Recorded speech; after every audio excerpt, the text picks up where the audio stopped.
Last night I went to a continuing education workshop so that I can keep my social work license.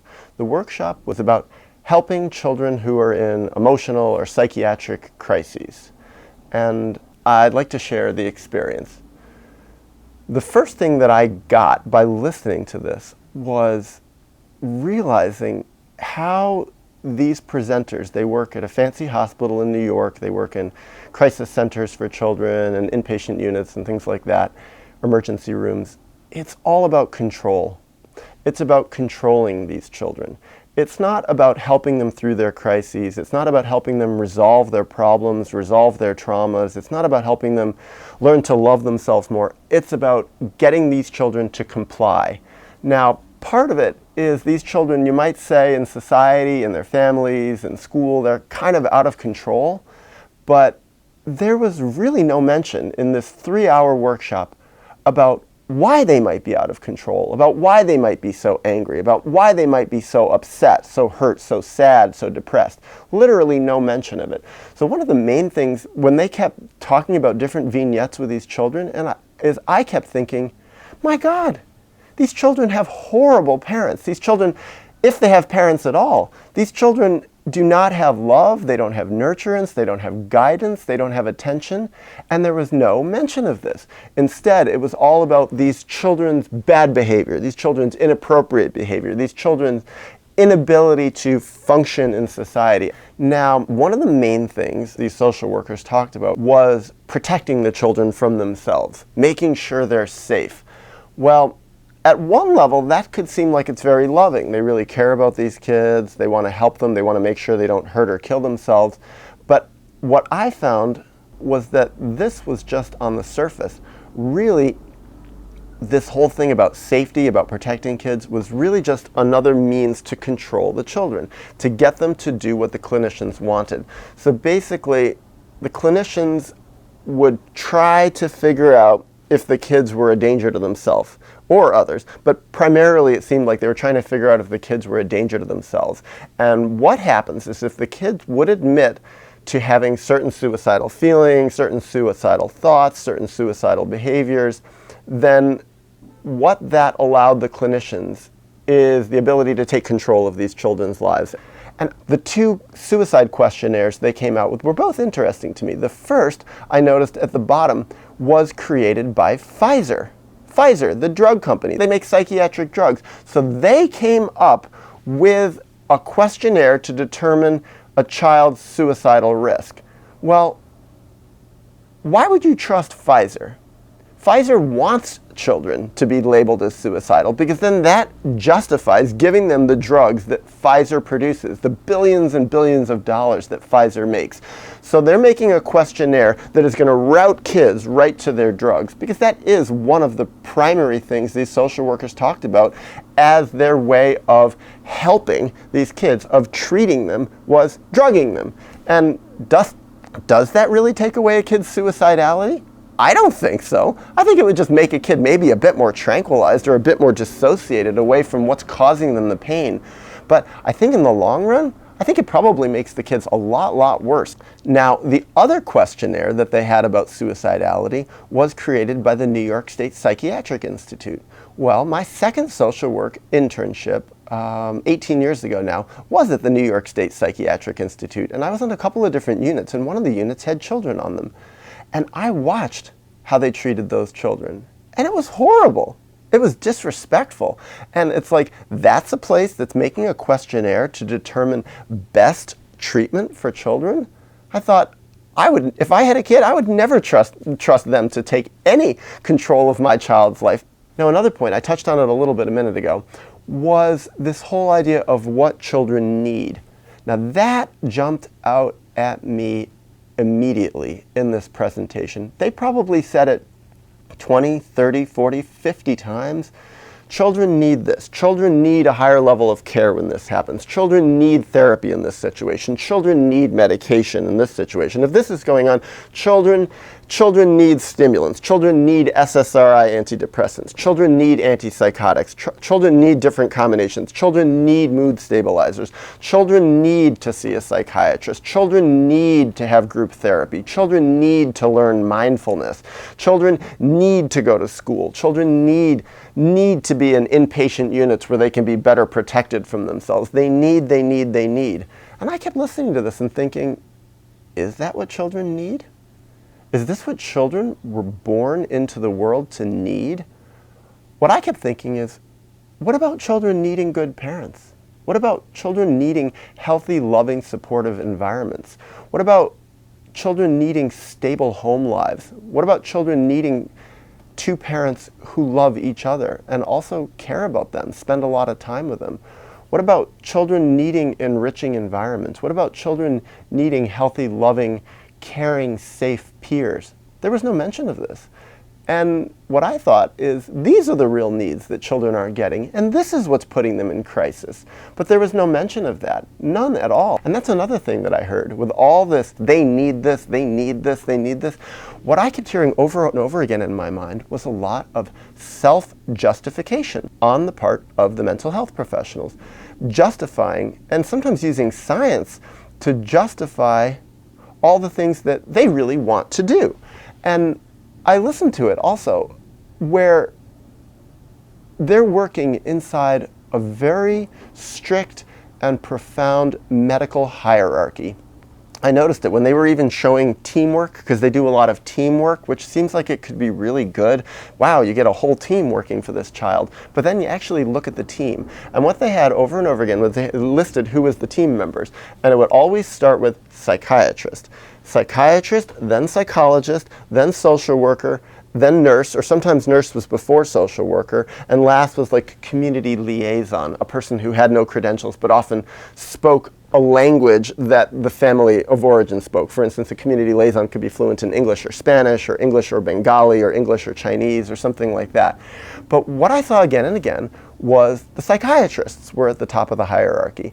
And what is the job of a psychiatrist in these systems? Well, I heard consistently two different jobs the psychiatrists have. The first job is the psychiatrists run these programs. They're the main administrators. They're the top dog. They have the highest level of power. Why is that? How does going to medical school train you to become an administrator?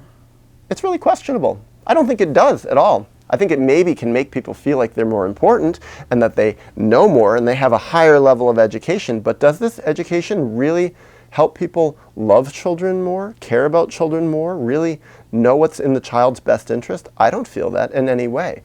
The second thing that the job of the psychiatrist do is they medicate the kids. And I mentioned this. Well, how many of these kids are being medicated? What percentage? And oh, they got a little uncomfortable when I said that because they already knew where I was coming from. And they were a little defensive. And they said, well, a majority. But I think that's a lie. Because what I gathered is every case vignette they gave, all the kids were being medicated. I think it's probably very, very rare that there are these children in psychiatric crises who are not being medicated. And who's medicating them? The psychiatrists. Well, it's very interesting. If you think about, is that what children really need? Do they really need medication? Do 7-year-olds need stimulants? They were talking about this. This is good practice. Do 8-year-olds need antipsychotics? Do 6-year-olds need antidepressants and mood stabilizers? And what does that teach children also? It teaches them in so many ways that when they have feelings that are not acceptable to the world, not acceptable to their parents, not acceptable to the people who are supposed to be helping them, then they're supposed to take a drug and that's supposed to make them feel better. Well, one of the interesting things that was a theme throughout this Children in Crisis workshop was when they talked about teenagers was use of illicit substances, alcohol and marijuana especially. Marijuana seemed to be their big bugaboo. Ooh, they were really after that one. And when I thought about that, it's like, well, I'm not saying marijuana is good for kids. It probably isn't. But is it worse than a kid taking Ritalin when he's 7? Is it worse than a 12-year-old being forced to take Zyprexa, an antipsychotic, or Seroquel? Is Is it worse than an antidepressant, which can totally screw up their mind? It's like, I think if we really want to talk about harm reduction, I think you might really make an argument that a kid smoking marijuana once in a while might actually be less bad. And then there was no acknowledgement of that. It was just simply put into this category of psych drugs are good and anything else that the children wants to choose for themselves is bad. So I think that may be a big part of it, that it comes down to giving children choice and letting children make decisions for themselves is something that these clinicians don't like. And that was something that I felt, and I especially felt it when I spoke out at this conference, that they love the power. And what I gathered is a lot of these clinicians, probably like a lot of policemen, probably like a lot of prison guards, are people who on a deep emotional level in their lives, probably because of their background, probably because of their childhoods, actually probably more than probably, were people and are people who actually in some very deep ways feel disempowered. They feel at some emotional level not in control of their own lives. And so what do? They project it outward onto other people, and they find these vulnerable people and control them. And in a way, what easier people to control than children? Vulnerable children, children in crises. Because just by definition, people who are under 18 can't make their own decisions. They can't make their own legal decisions. They can't decide what's best for them. A lot of times they can't leave treatment. They can't quit therapists. They can't quit programs. So what I got from these social workers, these clinicians, is that they've got a built-in audience. They've got people who are forced to come. They've got people who are mandated to come. They've got people who are out of control, whom they can totally legally control, and there's no recourse. And all this crap and lies about protecting children for their own safety and we have to protect them. Well, one thing I gathered also, because I know this because I was a clinician, and I realized it, is that clinicians can actually get in a lot of trouble legally and in terms of their license if a client does harm themselves in some significant way and the clinician hasn't done everything in their power to stop this person from harming themselves. So a lot of this supposed need, children need to be protected from themselves, in case they harm themselves. I really think it's just clinicians are protecting themselves because they're terrified of what's going to happen if the children do bad things to themselves. Oh, the clinician's going to get in trouble. So they put the need on the children. We're doing this all for the child. But really a lot of this is just the clinicians covering their own behind. They're covering their own butt so they won't get in trouble. And yet they don't acknowledge it. There was zero acknowledgement of that. And also just so many things they weren't acknowledging. Where was an acknowledgement of trauma? That drove me nuts. No acknowledgement of trauma. Actually, they did mention it once in 3 hours that these children, some child was traumatized. But it was just a quick mention. There was no specifics given, but the implication was that trauma is not that common with these children, and it's extreme trauma. Well, come on. For a child to end up in this system, they've been traumatized. They are traumatized. You don't get there without being traumatized. The other thing I got was all these things that the clinicians are doing to these children, all these manipulations and getting them to say things and then taking control of their life, calling 911 on them, getting police and ambulances to go to children's houses and remove them by force. That's an extreme thing. But the whole system, what I gathered, all this manipulation and force and forcing medication, this is traumatizing, literally traumatizing. So what I see is the children are traumatized to begin with to end up in this system, to be out of control in terms of how the system defines healthy behavior. And then they control them more, force them, and harm them, and traumatize them. So it's like, it really makes sense why so many people who were mental patients talk about having been traumatized in the system. Now, I want to mention one other thing that troubled me probably as much as anything.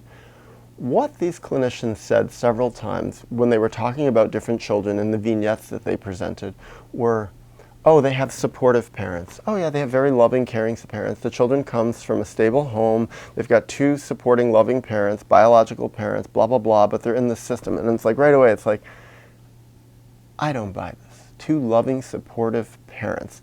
And yet the child is in psychiatric crisis and ends up in a system. I think it may be true in very rare cases, but I think in most cases when children end up in psychiatric crises, they don't have two loving, supportive parents. But it brought me back to my time when I was a therapist, and especially for that short internship that I did on inpatient units. I heard them say that a lot. Oh, this person has supportive parents. And I remembered, oh yes, what they actually mean, what these clinicians mean when they say someone has supportive parents, some child has two supportive parents, what they really mean is that the parents are supporting the clinicians. Not that the parents are supporting the best interest of the child. It means that the parents are allowing the clinicians to do whatever they want to their child. And to me, that's collusion. That's really horrible. Also, when children get these labels of being psychotic and stuff like that, and I've heard a lot of people, they grow up and they get these labels, and I've heard about their experiences, and they talk about conspiracies. Oh, the world's a conspiracy.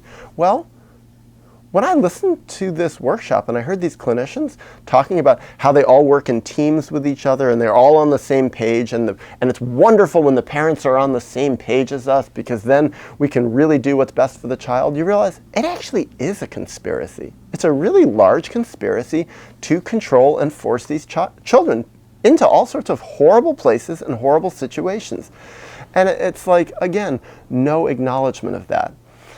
Now, I want to wrap this up with what finally sent me over the edge, because I really was trying to just stay out, just be quiet, just listen, take it in, but I was building up and I was getting so mad listening to this.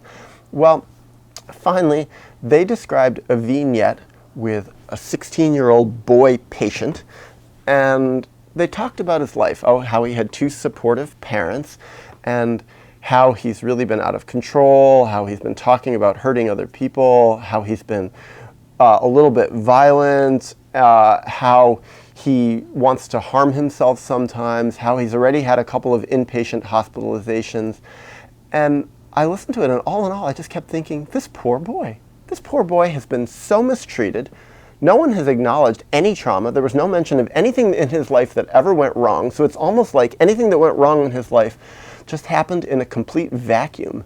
And they gave him a suicide questionnaire. And he said he wasn't suicidal, but they didn't believe him. And the clinician said to him, you know, I don't really know if you're being honest. And if you're not being honest with me, then that makes me more worried. And we may have to raise you to a higher level of care if we can't trust that you're being honest. So it's really important for your treatment that you be honest with us so we know exactly what's going on, because the kid was denying that he wanted to kill or hurt himself. And that's when I was like, come on, really? I mean, she's lying to him. It's like the kid is not allowed to say that he's not wanting to hurt himself. So basically, she's putting him in a position where until he says that he has suicidal thoughts, that he wants to hurt himself in some way, and come on, probably most kids who are being tormented, who are being forced into the system, who are being forced to take medication. This kid was on a bunch of drugs. This kid is not being listened to about what's going on. Probably no one's even asking him about what's really going on in his life. No one asks him what he wants, how he's feeling. Oh, and he's been labeled a drug addict also because he occasionally smokes marijuana. Well, so he's being forced, and as soon as he admits that he feels suicidal, bam, they're going to put him in inpatient. So really, she was lying to him. It's like, I just felt it was so dishonest. And that's when I said, I raised my hand and she called on me. And a lot of times I've been in these situations where they actually stop calling me on a certain point because I'm considered rebellious or obstreperous or a difficult person in the audience, or naive. That's another one I've been labeled a lot as naive. Oh, he really doesn't understand. It's like, well, actually, no, maybe I understand a lot better, and you don't like me to understand. So you're going to put me in a position where I don't know anything. And I've noticed that. I've been put in a position a lot where I'm looked at in a similar way to how the clients are looked at because I'm speaking against the system, which goes to tell a lot about what happens when people even have less power and are controlled by the system and speak out against it. No wonder they get kept locked up for longer, they get put on more meds. But I said, you know, if I were that boy, and the other thing was, this is another thing, he stopped coming to treatment. That was another thing. Ooh, that really got her. She didn't like that. And that's where they had to force him to come, and they locked him inpatient so he could get the treatment he needed. He also wasn't going to school. He was having truancy issues. And so he was really non-compliant with his life, not non-compliant with school, not listening to his parents, not listening to the clinician. And also the school guidance counselor had been pressuring him to go to therapy. So like, no wonder he's not going to school. No wonder he's not listening to his parents. No wonder he's not listening to these clinicians. But for them, this is a pattern of non-compliance in his life that allowed them to come in and control him more. And so what I said is, you know, if I were that 16-year-old boy and I were in therapy with you, I would take what you were doing as a threat. You were threatening that boy when you said, if you don't tell how you're really feeling, we're going to control you even more. She goes, oh no, I wasn't threatening him. I was speaking with him in a very kind way. And I thought, very kind way. And I said it. I said, actually, you can still threaten someone and supposedly seem like you're being very kind about it. But actually, the real message is not kind. So even if you're smiling and speaking with a gentle, soft tone in your voice, you can still be threatening. And a lot of times that threat is even worse because then there's that disconnect between the tone of voice and what's really being said. And that can really screw people up. She really didn't like that. And that's when she said to me, she goes, well, what would you do for him then? That's what she said. All the smile, the kindness. And she went like this. What would you do for him? And I said, well, for starters, I'd listen to him. I'd find out what he wanted. But another thing is, I wouldn't want to be working in this whole system that's based on so many things that I don't believe are actually really even good for him. So I would want to work in a system. I would want to participate in a world that actually was finding out what he really needed and what was really going to be in his best interest and offer him that and start there. But she didn't like that. And then she just went, oh, someone else raised their hand and was arguing, and then she called on them quickly and then just moved on. But it was like, ooh. It was really like, it was a reminder to me of how I, as a clinician, did not belong in that system, could not work in that system. The best I could do was work in private practice where I didn't have to refer people into this horrible system. And I didn't even believe children belonged in therapy at all. And I've talked about that elsewhere. It's like, who belongs in therapy? The people who control their lives. Let's let the parents come to therapy. Let the clinicians come to therapy. Let the clinicians look at why they're acting out so much control on these kids and why it is that the children don't want to come by choice. Again, it's like when you get a mental health system that operates by force, it can't be a good one. It just can't be a good one.